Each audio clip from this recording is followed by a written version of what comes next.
সুপ্রভাত বন্ধুরা, আজ হলো 31 মার্চ, 16 চৈত্র, 11 শাওয়াল, মঙ্গলবার। আজকের সকালের বিশেষ বিশেষ খবরগুলি হলো: ফেসবুক সহ ডিজিটাল প্ল্যাটফর্মে করা নজরদারি। এইবার প্রতিটি প্রার্থীর জন্য সর্বোচ্চ ব্যয়সীমা 40 লক্ষ টাকা নির্ধারণ করা হয়েছে। অসমে ঘরে বসে ভোট দেবেন 26,000 ভোটার, অনুমতি কমিশনের। কংগ্রেস সরকার ক্ষমতায় আসার পর এমন একটি কড়া আইন তৈরি করা হবে, কোনো নেতায় সাম্প্রদায়িক মন্তব্য করলে 5 বছর জেলে থাকতে হবে। আবার কড়া বার্তা গৌরব গগৈয়ের। সাম্প্রদায়িক রাজনীতিকে বিদায় দেব, হিমন্ত আজমল মামা চাচা, বললেন গৌরব গগৈ। আসল কংগ্রেসেরই জয় হবে, হারবে হিমন্তের নকল কংগ্রেস, বললেন ভূপেশ বাগেল। বাবা মাকে দেখভাল না করলে বেতনে কাটছাঁট, নতুন আইন ঘোষণা। কংগ্রেস 15 থেকে 17টি, বিজেপি 90 থেকে 100টি আসন পাবে, এআইইউডিএফ 5 থেকে 6টি, রাইজোর দল 1টি। দাবি মুখ্যমন্ত্রী হিমন্ত বিশ্ব শর্মার। বরাকে 10টির অধিক আসন পাবে বিজেপি, বললেন মন্ত্রী কৌশিক রায়। বুটের মুখে রাস্তা অবরোধ, বিক্ষোভে উত্তাল বারোপুঞ্জি। দক্ষিণ করিমগঞ্জের কংগ্রেস প্রার্থী আমিনুর রশিদের আশ্বাসে আন্দোলন প্রত্যাহার। সুজামুদ্দিন লস্করের অপ্রতিরোধ্য গড়কে টার্গেট করে ময়দানে জুবাইর এনাম। পাতারকান্দি আসন উদ্ধারে নতুন উদ্যমে ময়দানে কার্তিক সেনা সিনহা। বিজেপিকে রুখতে ঐক্যবদ্ধ লড়াইয়ের আহ্বান কংগ্রেসের সভায়। আগামী 5 এপ্রিল পর্যন্ত বাড়ল শিলচরের গান্ধী মেলার সময়সীমা। কাটিগড়ায় বিয়ের অজুহাতে গাড়ি ছিনতাইয়ের চেষ্টা, রক্ষা চালকের। মুসলিম অধ্যুষিত দক্ষিণ করিমগঞ্জে ত্রিমুখী লড়াইয়ের ক্ষেত্র প্রস্তুত। এদিকে রামকৃষ্ণনগরে উন্নয়ন বনাম পরিবর্তনের স্লোগানে মুখোমুখি বিজেপি কংগ্রেস। দেশ জুড়ে সতর্কতা, অসম সহ 17টি রাজ্যে ভারী বৃষ্টির দাপট, ঘণ্টায় 80 কিলোমিটার বেগে হাওয়ার আশঙ্কা। এবং থাকবে আজকের বরাক উপত্যকার 3 জেলার আবহাওয়ার খবর। তাহলে বিস্তারিত খবরে যাওয়ার আগে অবশ্যই ভিডিওটিতে একটি লাইক করে চ্যানেলটি সাবস্ক্রাইব করে পাশের বেল আইকনটি বাজিয়ে রাখবেন এবং ফেসবুক পেজটি ফলো করে ভিডিওটি অবশ্যই শেয়ার করবেন, যাতে সঠিক তথ্যগুলো সবার কাছে পৌঁছাতে পারে। এবার শুনুন আজকের খবরগুলির বিস্তারিত। প্রথম খবর, ফেসবুক সহ ডিজিটাল প্ল্যাটফর্মে করা নজরদারি। অসমে ঘরে বসে ভোট দেবেন 26,000 ভোটার, অনুমতি কমিশনের। আগামী 9 এপ্রিল অনুষ্ঠিত হতে চলা বিধানসভা নির্বাচন 2026কে আরও স্বচ্ছ, ন্যায়সঙ্গত এবং ব্যয় নিয়ন্ত্রিত করতে কঠোর নির্দেশ জারি করেছে ভারতের নির্বাচন কমিশন। বিশেষ করে সামাজিক মাধ্যম যেমন ফেসবুক সহ বিভিন্ন ডিজিটাল প্ল্যাটফর্মে করা নজরদারি শুরু করা হয়েছে। জানা গেছে, মনোনয়নপত্র জমা দেওয়ার পর থেকে প্রতিটি প্রার্থীর অফিসিয়াল সোশ্যাল মিডিয়া অ্যাকাউন্ট নিয়মিত পর্যবেক্ষণে রাখা হয়েছে। নির্বাচন কমিশনের তথ্য অনুযায়ী ফেসবুক সহ অন্যান্য প্ল্যাটফর্মে দেওয়া অনলাইন বিজ্ঞাপন, প্রচারমূলক পোস্ট এবং স্পন্সার্ড কন্টেন্টকেও নির্বাচনী ব্যয়ের আওতায় ধরা হবে। এদিকে নির্ধারিত ব্যয়সীমা অতিক্রম করলে সংশ্লিষ্ট প্রার্থীর বিরুদ্ধে আইনি ব্যবস্থা নেওয়া হবে। প্রয়োজনে মনোনয়ন বাতিলের মতো কঠোর পদক্ষেপ গ্রহণ করা হবে। উল্লেখযোগ্যভাবে প্রতিটি প্রার্থীর জন্য সর্বোচ্চ ব্যয়সীমা 40 লক্ষ টাকা নির্ধারণ করা হয়েছে। অসমের এই নির্বাচনে হাই প্রোফাইল প্রার্থী যেমন হিমন্ত বিশ্ব শর্মা এবং সাংসদ গৌরব গগৈ সহ সকল প্রার্থীর ফেসবুক পেজ করা নজরদারিতে রাখা হয়েছে। এদিকে দেশের 5টি রাজ্যে যে নির্বাচন অনুষ্ঠিত হতে যাচ্ছে তার মধ্যে অসম, কেরল ও পুদুচেরিতে 2.37 লক্ষ ভোটার এবার ঘরে বসে ভোট দেবেন। এই ভোটারদের ভোট দেওয়ার অনুমতি প্রদান করেছে নির্বাচন কমিশন। 1951 সালের জনপ্রতিনিধিত্ব আইন অনুযায়ী 85 বছরের ঊর্ধ্বে যেসব ভোটার রয়েছেন এবং যারা বিশেষভাবে সক্ষম তাদেরকে শুধু পোস্টাল ব্যালটে ভোট দেওয়ার জন্য অধিকার দিয়েছে কমিশন। বাড়ি বাড়ি গিয়ে এই পোস্টাল ব্যালট সংগ্রহ করবে নির্বাচন কমিশন। অসমে এই সংখ্যা হলো 26,000, অর্থাৎ 85 ঊর্ধ্ব বয়স্ক এবং বিশেষভাবে সক্ষম নাগরিকরাই অসমে বাড়িতে বসে পোস্টাল ব্যালটে নিজের ভোটাধিকার প্রয়োগ করতে পারবেন। সাম্প্রদায়িক রাজনীতিকে বিদায় দেব, হিমন্ত আজমল মামা চাচা, বললেন গৌরব গগৈ। আসল কংগ্রেসেরই জয় হবে, হারবে হিমন্তের নকল কংগ্রেস, বললেন ভূপেশ বাঘেল। ভোট যত এগিয়ে আসছে ততই তুঙ্গে উঠছে কংগ্রেসের প্রচার। হেলিকপ্টারে চড়ে রাজ্যের বিভিন্ন প্রান্তে জড়ো প্রচার চালাচ্ছেন প্রদেশ কংগ্রেসের সভাপতি গৌরব গগৈ।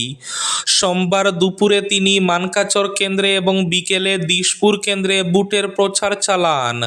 তিনি দাবি করেন 24-এর লোকসভা ভোটে যেভাবে আজমলের সাম্প্রদায়িক রাজনীতিকে বিদায় দিয়েছিল কংগ্রেস, একইভাবে এবার হিমন্ত বিশ্ব শর্মার সাম্প্রদায়িক রাজনীতিকেও বিদায় দেওয়া হবে।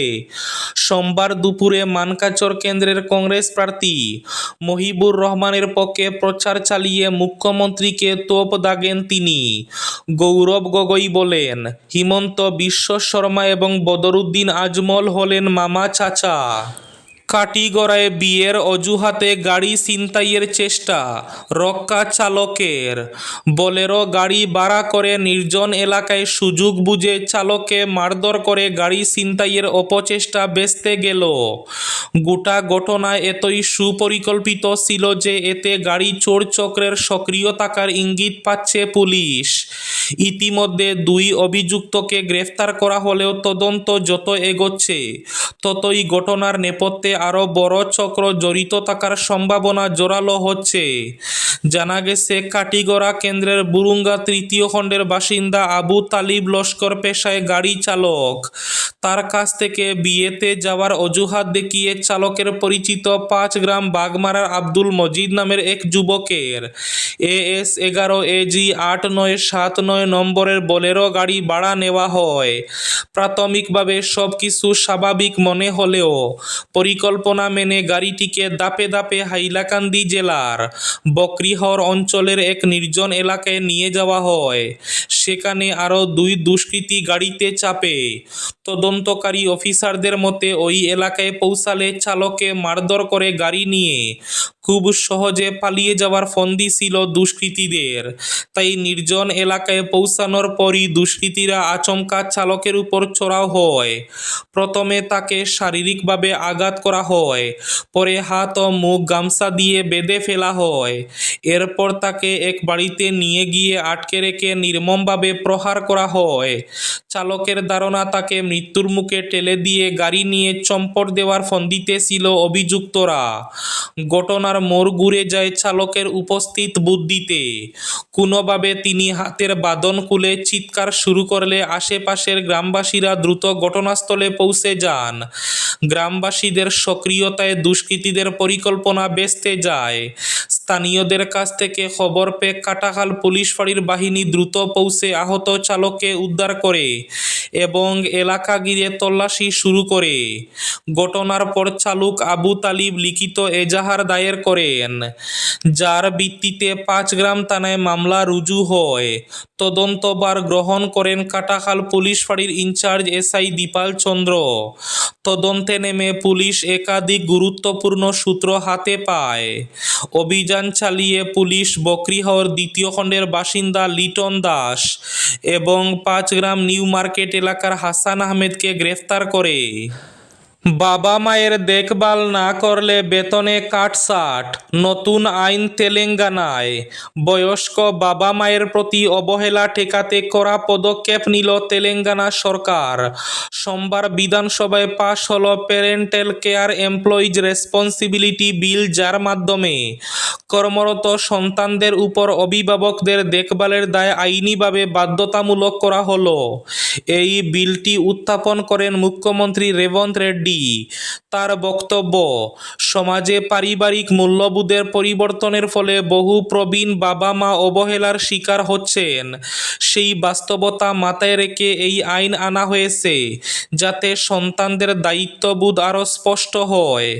নতুন আইনে বলা হয়েছে, কোনো কর্মচারী যদি তার বাবা মায়ের যত্ন নিতে ব্যর্থ হন, তাহলে তার বেতনের একটি অংশ সরাসরি অভিভাবকদের ব্যাংক অ্যাকাউন্টে জমা করা হবে। এক্ষেত্রে মাসিক বেতনের সর্বোচ্চ 15% বা 10%, 10,000 টাকা, এই দুটির মধ্যে যেটি কম সেটি কেটে নেওয়া হবে। আইনের আওতায় শুধু সরকারি কর্মচারী নয়, বেসরকারি ক্ষেত্রের কর্মচারী এবং জনপ্রতিনিধিরাও পড়বেন। প্রশাসনের নির্দেশে এই অর্থ সরাসরি বাবা মায়ের কাছে পৌঁছে যাবে। বিজেপি 90 থেকে 100টি আসন পাবে, কংগ্রেস 15 থেকে 17টি, দাবি মুখ্যমন্ত্রী হিমন্ত বিশ্ব শর্মার। এআইইউডিএফ 5 থেকে 6টি, রাইজোর দল 1টি। বুটের প্রচারে রাজ্য চষে বেড়াচ্ছেন মুখ্যমন্ত্রী। যেখানেই যাচ্ছেন জনবীরে ভাসছেন, তাই বুটের ফলাফলের ভবিষ্যদ্বাণীও করতে শুরু করেছেন তিনি। মুখ্যমন্ত্রীর দাবি, বিজেপি এবার 90-এর বেশি আসন পাবে, কিন্তু কংগ্রেস সীমাবদ্ধ থাকবে 15 থেকে 17টি আসনে। বুটের প্রচারে সাড়া দেখে তার দাবি, অসমের জনগণ সিদ্ধান্ত নিয়েছেন বিজেপির সরকার ফিরিয়ে আনবেন। বরাকে 10টির অধিক আসন পাবে বিজেপি, বললেন মন্ত্রী কৌশিক রায়। দলাইয়ে বিজেপি প্রার্থী অমিয়কান্তি দাসের হয়ে একাধিক স্থানে নির্বাচনী জনসভায় প্রধান বক্তা হিসাবে যোগ দেন মন্ত্রী কৌশিক রায়।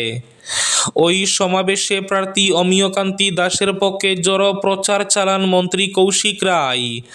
এদিন পৃথক পৃথক জনসভায় প্রধান বক্তা হিসাবে বক্তব্য রাখতে গিয়ে মন্ত্রী কৌশিক রায় বলেন, মুখ্যমন্ত্রী হিমন্ত বিশ্ব শর্মার নেতৃত্বে তৃতীয়বারের মতো রাজ্যে বিজেপি নেতৃত্বাধীন সরকার গঠিত হবে। তাই দলাইয়ের বিজেপি প্রার্থী অমিয়কান্তি দাসকে জয়ী করে মুখ্যমন্ত্রী হিমন্ত বিশ্ব শর্মার হাতকে আরও শক্তিশালী করার আহ্বান জানান তিনি। মন্ত্রী বলেন, বরাকে 10টির অধিক ও কাছাড়ে 6টি আসনে বিজেপির প্রার্থীরা জয়ী হবেন। মুসলিম অধ্যুষিত দক্ষিণ করিমগঞ্জে ত্রিমুখী লড়াইয়ের ক্ষেত্র প্রস্তুত। নির্বাচন ঘিরে দক্ষিণ করিমগঞ্জে জমে উঠেছে রাজনৈতিক লড়াই। কোনো প্রার্থী কাউকে সহজে দান সেরে না দেওয়ার ত্রিমুখী লড়াইয়ের ক্ষেত্র তৈরি হয়েছে। দক্ষিণ করিমগঞ্জের প্রভাবশালী নেতা প্রাক্তন মন্ত্রী সিদ্দিক আহমেদ শারীরিক অসুস্থতার জন্য এবারের নির্বাচনে অংশ না নেওয়ায় সহজে জয়ের আশায় প্রত্যেক দলের প্রার্থী ময়দানে ঝাঁপিয়ে পড়েছেন। এবার নির্বাচনে মোট 14 জন প্রার্থী থাকলেও মূল লড়াইটা হচ্ছে অগপর ইকবাল হোসেন, কংগ্রেসের আমিনুর রশিদ চৌধুরী এবং তৃণমূল কংগ্রেস প্রার্থী আজিজ আহমেদ খানের মধ্যে। এদিকে একইভাবে সুজামের অপ্রতিরুদ্ধ গড়কে টার্গেট করে ময়দানে জুবাইর এনাম, হাফিজ ইস্যু তাড়া করছে কংগ্রেস প্রার্থীকে। ডিলিমিটেশনের তোড়ে হাইলাকান্দির 2 বিধানসভা আসনের জনবিন্যাস, ভোটাররা কোনো রিস্ক ফ্যাক্টরে না থাকায় প্রার্থীদের উপর চাপ বেড়ে গেছে। এই আবহে 122 নম্বর আলগাপুর কাটলিছড়া আসনে ভোট যুদ্ধ ক্রমশ জমে উঠেছে। এই আসনে ভোটে সাম্প্রদায়িক মেরুকরণের করাল তাবার আশঙ্কা নেই, তবে ডিলিমিটেশনের জন্য 3 বিধানসভা আসনের এলাকা নিয়ে 1 আসন হওয়ায় এলাকাভিত্তিক প্রার্থীদের প্রাধান্য দেওয়ার এক অঘোষিত কুচকাওয়াজ চলার আভাস পাওয়া যাচ্ছে। দেশ জুড়ে সতর্কতা, অসম সহ 17টি রাজ্যে ভারী বৃষ্টিপাতের দাপট, ঘন্টায় 80 কিলোমিটার বেগে হাওয়ার আশঙ্কা। চলতি মাসের শুরুতে তীব্র গরম আবহাওয়ার দাপট থাকলেও মাসের শেষ দিকে ছবিটা একেবারে বদলে গেল। গ্রীষ্মের আগমনের প্রস্তুতির মধ্যে আচমকা প্রকৃতির মেজাজ পরিবর্তন, প্রবল বৃষ্টি, বজ্রপাত আর দমকা হাওয়া। একদিকে যেমন সাময়িক স্বস্তি মিলেছে, অন্যদিকে বাড়ছে বিপদের আশঙ্কাও। আবহাওয়া দফতরের সাম্প্রতিক সতর্কবার্তায় স্পষ্ট পরিস্থিতি সহজ নয়। দেশের অন্তত 17টি রাজ্যে জারি হয়েছে সতর্কতা। কোথাও ভারী বৃষ্টি, কোথাও শিলাবৃষ্টি, আবার কোথাও ঘন্টায় 60 থেকে 80 কিলোমিটার বেগে জোরো হাওয়া বইতে পারে, যা বহু জায়গায় ক্ষয়ক্ষতির কারণ হতে পারে। বুটের মুখে রাস্তা অবরোধ, বিক্ষোভে উত্তাল বারোপুঞ্জি। দক্ষিণ করিমগঞ্জে কংগ্রেস প্রার্থী আমিনুর রশিদের আশ্বাসে আন্দোলন প্রত্যাহার। নির্বাচনী প্রচারের সময়ে নেতাদের কাছে সহজে ভেসে উঠছে দক্ষিণ করিমগঞ্জে রাস্তাঘাটের বেহাল পরিস্থিতি। এর জন্যই জনগণের কাছে জবাবদিহি হতে হচ্ছে প্রার্থীদের। নিলামবাজারের পর এবার বারোপুঞ্জি এওলাবাড়ি পূর্ত সড়কে শোচনীয় পরিস্থিতি নিয়ে আন্দোলনে নেমেছেন স্থানীয়রা। হাঁটু জল থাকায় জনভোগান্তি চরমে পৌঁছেছে। বিভাগীয় কর্তৃপক্ষ এবং স্থানীয় প্রশাসনকে বার কয়েক অভিযোগ জানালে তাতে কোনো লাভ হয়নি। এরই প্রতিবাদে পূর্ত রাস্তায় জলের উপর বাঁশ বেঁধে অবরোধ গড়ে তোলেন ভুক্তভোগী জনতা। বিক্ষোভ প্রদর্শন সহ মুর্দাবাদ স্লোগানে মুখরিত হয়ে ওঠে অবরোধস্থল। সোমবার সকাল 8টা নাগাদ দক্ষিণ করিমগঞ্জ বিধানসভা কেন্দ্রের আওতাধীন বারোপুঞ্জি বড় মসজিদের সামনে জড়ো হন বেশ কটি গ্রামের ভুক্তভোগী জনতা। তারা বড় মসজিদ লাগোয়া পূর্ত রাস্তায় বাঁশ বেঁধে অনির্দিষ্টকালীন অবরোধ গড়ে তোলেন এবং স্থানীয় প্রশাসন ও পূর্ত বিভাগের নিষ্ক্রিয়তার বিরুদ্ধে প্রতিবাদে গর্জে ওঠেন কয়েকশো উত্তেজিত জনতা। এদিকে প্রায় 4 ঘন্টা অবরোধ চলার পর জেলা কংগ্রেসের সহসভাপতি বদরুল হকের নেতৃত্বে দক্ষিণ করিমগঞ্জ বিধানসভা কেন্দ্রের কংগ্রেস প্রার্থী আমিনুর রশিদ চৌধুরীকে নিয়ে আন্দোলনকারীদের সঙ্গে আলোচনা করে দাবি মেনে নিলে অবশ্য অবরোধ মুক্ত হয়। আজকের বরাক উপত্যকার 3 জেলার আবহাওয়ার খবর। আজ বরাক উপত্যকার 3 জেলার আকাশ একটু মেঘলা থাকার পূর্বাভাস। শিলচর কাছাড়ে আজ সর্বোচ্চ তাপমাত্রা থাকবে 28 ডিগ্রি সেলসিয়াস এবং সর্বনিম্ন তাপমাত্রা থাকবে 17 ডিগ্রি সেলসিয়াস। শ্রীভূমি তথা করিমগঞ্জ জেলায় আজ সর্বোচ্চ তাপমাত্রা থাকবে 27 ডিগ্রি সেলসিয়াস এবং সর্বনিম্ন তাপমাত্রা থাকবে 16 ডিগ্রি সেলসিয়াস। হাইলাকান্দি জেলায় আজ সর্বোচ্চ তাপমাত্রা থাকবে 28 ডিগ্রি সেলসিয়াস এবং সর্বনিম্ন তাপমাত্রা থাকবে 16 ডিগ্রি সেলসিয়াস। এবার শেষ খবরটি। রামকৃষ্ণনগরে উন্নয়ন বনাম পরিবর্তনের স্লোগানে মুখোমুখি বিজেপি কংগ্রেস। ভোটের দিন যত এগিয়ে আসছে রামকৃষ্ণনগর বিধানসভা কেন্দ্রে রাজনৈতিক উত্তাপ চরমে পৌঁছেছে। মাঠে ঘাটে চা বাগান সহ সর্বত্র এখন একটাই প্রশ্ন ঘুরপাক খাচ্ছে, কার দখলে যাবে রামকৃষ্ণনগর বিধানসভা কেন্দ্র। উন্নয়নের দাবিকে সামনে রেখে আক্রমণ শানাচ্ছে বিজেপি, আর সেই দাবিকে চ্যালেঞ্জ করে পাল্টা আক্রমণে নামছে কংগ্রেস। ফলে ক্রমেই তীব্র হয়ে উঠছে নির্বাচনী সমীকরণ। এই ছিল আজকের সকালের বিশেষ খবরগুলি। ভিডিওটি অবশ্যই লাইক করে শেয়ার করে দেবেন।